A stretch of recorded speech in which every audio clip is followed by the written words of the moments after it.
আগামী 8ই জুন শ্রীলঙ্কার বিরুদ্ধে ম্যাচ দিয়ে শুরু হতে যাচ্ছে বাংলাদেশের বিশ্বকাপ মিশন। আর এই ম্যাচে আসতে চলেছে বিরাট পরিবর্তন, কারণ তালমাতাল অবস্থায় বাংলাদেশের টপ অর্ডারের ব্যাটিং লাইন আপ।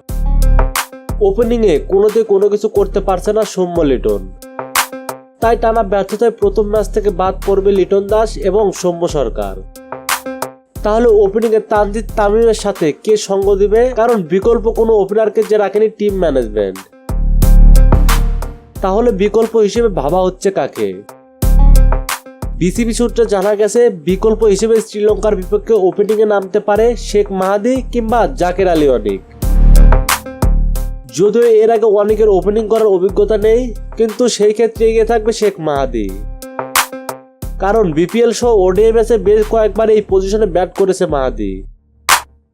সবকিছু ঠিকঠাক থাকলে ওপেনিং এর গুরু দায়িত্বটা নিতে হবে মাহাদিকেই, আর শেখ মাহাদির পজিশনে বাড়তি একটা বলার খেলাবে টিম ম্যানেজমেন্ট। মোহাম্মদ নূরে আলম, স্পোর্টস টাইম, ঢাকা।